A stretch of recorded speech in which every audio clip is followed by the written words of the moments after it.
Hello students, today we are going to start another topic of UGC NET JRF paper 1 from teaching aptitude. Till now we have discussed the meaning, characteristics, nature, types and methods of teaching. Now we are going to teach the principles of teaching and the maxims of teaching. Before knowing about the principles and what are the maxims of teaching, we should understand the difference or the meaning of principles and maxims. In general language बहुत से लोग principles और Maxim's का meaning जो है same लेते हैं, but technically they are not same. Principle का मतलब होता है सिद्धांत, कुछ ऐसे सिद्धांत जिनके ऊपर आप अपनी जो है अपनी वैल्यूज़ को, अपनी किसी चीज़ को बेस बनाकर चलते हो. अगर आप एजुकेशन की बात करो तो यू कैन से दैट जैसे एक नाव होती है ना, एक शिप होती है, उसको राह दिखाने वाला कैप्टन होता है, उसको राह दिखाने वाला नाविक होता है जो कि उसको उसकी मंजिल तक लेके जाता है. सेम इसी तरह से प्रिंसिपल्स ऑफ टीचिंग उसी नाविक की तरह है जो इस एजुकेशन की नैया को, एजुकेशन की शिप को जो है उसकी एम तक पहुंचाने में हेल्प करेंगे, उसकी नैया को जो है पार लगाएंगे. और अगर मतलब ये आप कह सकते हो नींव होते हैं एजुकेशन की. You can say this shows the path to walk on the right direction of education. Education को अचीव करने का, एजुकेशन को, टीचिंग को सही तरह से बच्चों तक पहुंचाने का पाथवे बताते हैं प्रिंसिपल्स. अब अगर हम बात करें मैक्सिम्स की तो सूत्र का मतलब होता है जिसको आप बोल देते हो एक अ काइंड ऑफ फॉर्मूला. जो सूत्र होते हैं they are nothing but they are derive from the teachers experience. जब टीचर्स पढ़ाते हैं तो उनके एक्सपीरियंस से ही ये चीज़ निकलती है कि हमने एक्सपीरियंस से सीखा है कि टीचिंग में ये चीज़ होती है. जैसे टीचिंग में हम जनरल से पर्टिकुलर ट्रूथ पे जाते हैं या पर्टिकुलर से जनरल ट्रूथ पे जाते हैं. हम अननोन वैल्यूज से नॉन वैल्यूज़ को निकालते हैं या नॉन वैल्यूज से अननोन वैल्यूज़ को निकालते हैं, समथिंग लाइक दैट.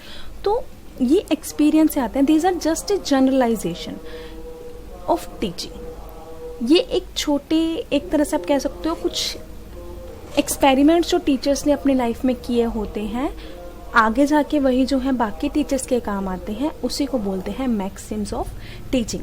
जैसे मैं कहूँ कि स्टूडेंट और टीचर में अच्छा रिलेशनशिप होना चाहिए. A sound, a good and a lovable relationship between a student and teacher should be there.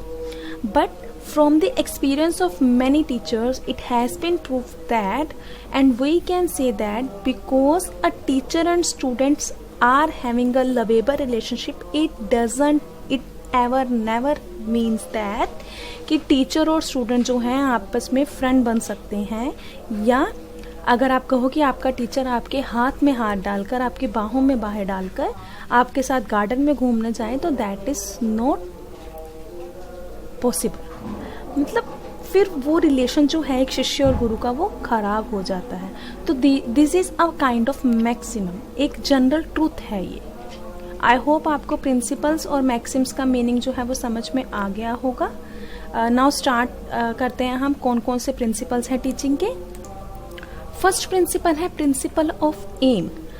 अब टीचर का सबसे पहला टीचिंग का सिद्धांत ये है कि जो आपका टीचर है वो किसी एम को लेकर आपको पढ़ाए. ऐसे ही नहीं कि बिना किसी एम के, बिना कुछ सोचे समझे वो आपको पढ़ाना चाह रहा है. जैसे हम यही बात कर रहे हैं, मैं आपको ये टॉपिक पढ़ा रही हूँ तो मेरा एम है कि आप लोगों का यूजीसी नेट जेआरएफ का जो इस बार का एग्ज़ाम है वो क्लियर हो जाए.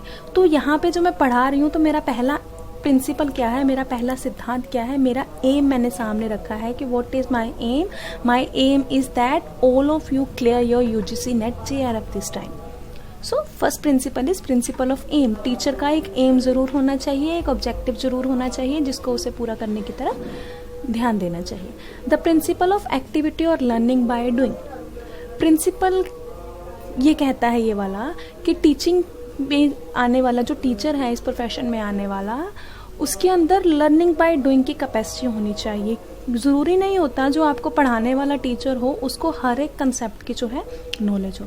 बहुत से कंसेप्ट हम बच्चों से सीखते हैं, बहुत से कंसेप्ट ऐसे होते हैं जो हम पढ़ा कर या पढ़कर सीखते हैं।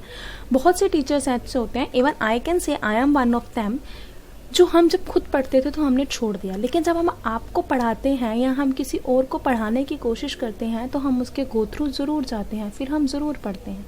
तो इसमें हम जो है इसको आप कह सकते हो एक्सपेरिमेंट करते हैं। टीचिंग एक्सपेरिमेंट का ही दूसरा नाम है। Principle of linking with actual life and other subject. आपको अपने स्टूडेंट्स को, अपने शिष्यों को ऐसे पढ़ाना चाहिए कि उनको रियल लाइफ एग्जांपल देनी चाहिए। जैसे मैंने अपनी पिछली वीडियो में लॉ ऑफ डिमांड की बात करी थी, वहाँ पे मैंने बताया था, मैंने लॉ ऑफ ग्रेविटी की भी बात करी थी, वहाँ पे मैंने बताया था कि बच्चे को एक्चुअल लाइफ की एग्जांपल दो। जैसे हम लॉ ऑफ डिमांड की बात करें तो लॉ ऑफ डिमांड कहता है there is negative relationship, there is inverse relationship between price and demand, and law of supply says there is positive relationship between demand and supply, price and supply. तो इस चीज़ को समझाने के लिए हमें बच्चे को एक्चुअल लाइफ की एग्जांपल देनी चाहिए कि एक्चुअल में जब मार्केट में जाओगे तो ये चीज़ ऐसे हो रही है। और तो और जो सब्जेक्ट आप पढ़ा रहे हो आपको उस सब्जेक्ट को बाकी सब्जेक्ट्स के साथ भी इंटर रिलेट करना चाहिए। जैसे मैं फिर से इकोनॉमिक्स की बात कर रही हूँ तो इकोनॉमिक्स बाकी सब्जेक्ट में किस तरह से रिलेट करती है। अब हम मैथ्स की बात करते हैं तो मैथ्स इज एवरीवेयर, तो मैथ्स बाकी सब्जेक्ट्स के साथ किस तरह से रिलेट करता है, साइंस बाकी सब्जेक्ट्स के साथ कैसे रिलेट करती है, आपकी सोशल साइंस कैसे रिलेट करती है, बच्चे को ये चीज़ें भी बतानी चाहिए। Next is principle of planning. जब क्लास में आप आते हो, आपका टीचर जाता है या जैसे मैं भी यहाँ पे पढ़ा रही हूँ तो I have some plan in my mind, well planned है कि पहले आपको ये चीज़ पढ़ाई जाएगी, उसके बाद आपको ये चीज़ पढ़ाई जाएगी और अल्टीमेटली हमने अपने एम पे पहुँचना है। तो जो टीचिंग है वो वेल प्लान्ड होनी चाहिए। द प्रिंसिपल ऑफ इंटरेस्ट और motivation, and this is the most important principle of teaching, कि बच्चे को मोटिवेट भी करना है। ये नहीं कि बच्चों को आपने किताब में जो लिखा है वो ऐसे ही पढ़ा दिया, बच्चों को ऐसे पढ़ाना चाहिए। A teacher should encourage the students, उनको मोटिवेट करना चाहिए। टीचर जो सब्जेक्ट पढ़ा रहा है उसको बच्चों का उसमें इंटरेस्ट बनाना चाहिए कि बच्चे अपने आप उसको एक्सप्लोर करें। Principle of sympathy and kindly atmosphere. Teacher ऐसा नहीं होना चाहिए कि वो सभी के साथ क्रूर हो, क्रूरता से काम करे, नहीं। अब teacher, a good teacher is that who has the feeling of passion and sympathy, जो अपने सभी बच्चों के साथ प्यार से समझाकर उनके साथ काम करे। द प्रिंसिपल ऑफ क्रिएटिविटी, कुछ ना कुछ नया सिखाने की चाह होनी चाहिए। The principle of flexibility and cooperation, अगर कोई बच्चा किसी वजह से आपकी कोई क्लास नहीं लगा पा रहा है या आप उसको कहीं पे कुछ समझ नहीं आ रहा है तो टीचिंग ऐसी होनी चाहिए कि आप उस बच्चे के हिसाब से अपने आप को फ्लेक्सिबल कर सको, अपने आप में चेंजेस ला सको। जैसे सिलेबस की बात करें तो अगर टीचर के बस में हो, अगर स्कूल्स के बस में हो तो you should change your syllabus as well. जो सब्जेक्ट में जिस टॉपिक की अभी कोई रेलेवेंट नहीं है तो आपको उसको चेंज कर देना चाहिए, बच्चे के हिसाब से आपको पढ़ाना चाहिए। Principle of diagnostic and remedial teaching, again वही, अगर बच्चे को कुछ नहीं समझ आ रहा है तो उसको पढ़ाने की कोशिश करिए। The principle of looking ahead, बच्चों को सिर्फ वहीं तक, उसी किताब के उस पन्ने तक ही नहीं रखना चाहिए, बच्चे को आगे लेके जाने की कोशिश करनी चाहिए, उसको उसके फ्यूचर में आगे बढ़ने के लिए प्रेरित करना चाहिए। Principle of model presentation, principle of selection of material, principle of gradation और division. Now what does all this mean?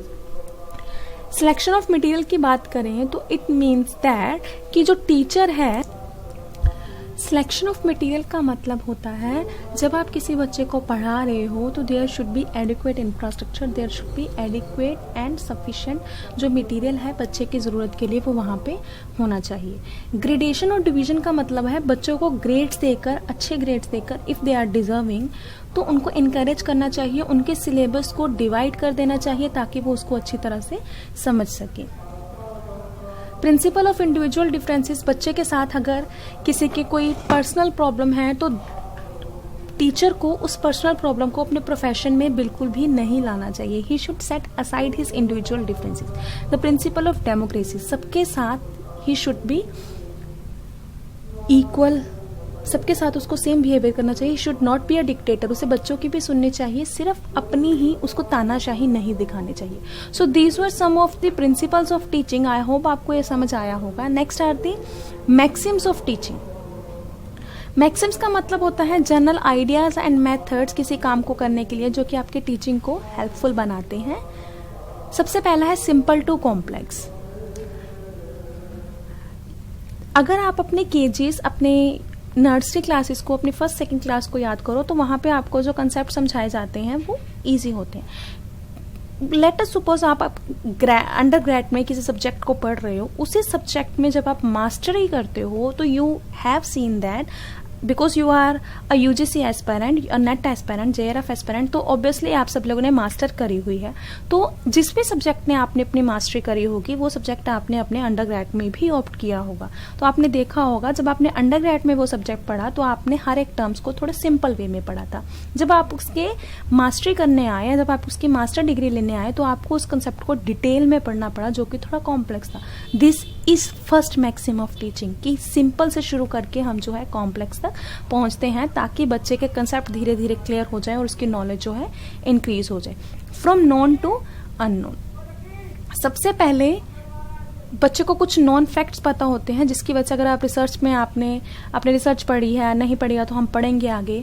तो रिसर्च में भी हम ये देखते हैं हमें कुछ नॉन फैक्ट्स दिए होते हैं, उसकी मदद से हम अननोन फैक्ट्स पढ़ते हैं. तो बच्चे को ये सिखाना कि उसको कैसे पढ़ा जाएगा, known to unknown, this is maxim. From seen to unseen, same as known to unknown. From concrete to abstract.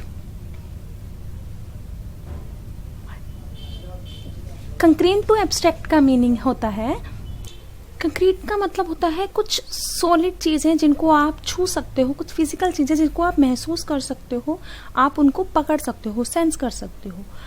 पहले बच्चे को कुछ चीजों के बारे में सेंस करवाया जाता है, फिर उससे उसको एब्स्ट्रैक्ट चीजों की तरफ ध्यान दिया जाता है. एब्स्ट्रैक्ट मतलब जो इमेजिनेटिव चीज होती है. जैसे कि if we study about astronomy तो हम वहाँ पे देखेंगे बच्चे को पहले प्लैनेट्स के बारे में, कुछ सोलर चीज़ों के बारे में, कुछ हमारे आसपास में जो चीज़ें हैं उसके बारे में पढ़ाया जाता है. फिर astronomy which is planets which are abstract, और you can say that some of the कहीं पे लाइफ है किसी और प्लैनेट पे कि नहीं, दिस इज इमेजिनेटिव. फिर इसके बारे में उसको जो है स्टडी करने के लिए हम इनकरेज करते हैं. From whole to part, again related to astronomy. Astronomy में पहले हम पूरे ऑब्जेक्ट को देखते हैं, फिर हम उसके छोटे छोटे पार्ट्स के बारे में बात करते हैं. जैसे हम पहले एक पेड़ के बारे में पढ़ते हैं, फिर उसके बाद में हम पेड़ के जो ट्रंक्स हैं, ब्रांचेस हैं, उसके बारे में स्टडी करते हैं. Let's take an example from our video. मैंने पहले आपको टीचिंग एप्टीट्यूड के सिलेबस के बारे में बताया, पूरा हमने ओवरव्यू ले लिया, उसके बाद हम उसके पार्ट्स को पढ़ रहे हैं. This is teaching from whole to part. Next is from psychological to logical. Again वही, बच्चा जब ग्रो कर रहा होता है तो वो मेमोरी लेवल में होता है, वहाँ पे बच्चे की जो नॉलेज होती है वो इतनी ज़्यादा वाइड नहीं होती, इतनी वास्ट नहीं होती. तो पहले हम उसके साइकोलॉजिकल फैक्ट को, उसको मेमोरी लेवल पे फोकस करते हैं, उसके बाद उसे उस चीज़ों का कारण समझाया जाता है. एक आप फर्स्ट या सेकेंड के बच्चे को अगर आप लॉ ऑफ ग्रेविटी समझा दोगे तो he will just cram that, उसको इतना समझ में नहीं आएगा. But as soon as he curves his intermediate तक पहुंचते पहुंचते he will understand the concept of gravity. तो साइकोलॉजिकल से लॉजिकल लेवल पे पहुंचना भी टीचिंग है. From analysis to synthesis. Analysis का मतलब होता है किसी प्रॉब्लम को छोटे छोटे पार्ट्स में डिवाइड कर देना. पहले हम बच्चे को छोटे छोटे पार्ट्स को सॉल्व करना सिखाते हैं, लाइक अ पजल. फिर उस पजल को आपस में जोड़ना, यानी बाद में उसको सिंथेसाइज करना, यानी कि छोटे पार्ट्स को डिवाइड करके सॉल्व करके एक बड़े पार्ट को सॉल्व करना ही टीचिंग कहलाता है. Training of senses gateway to knowledge.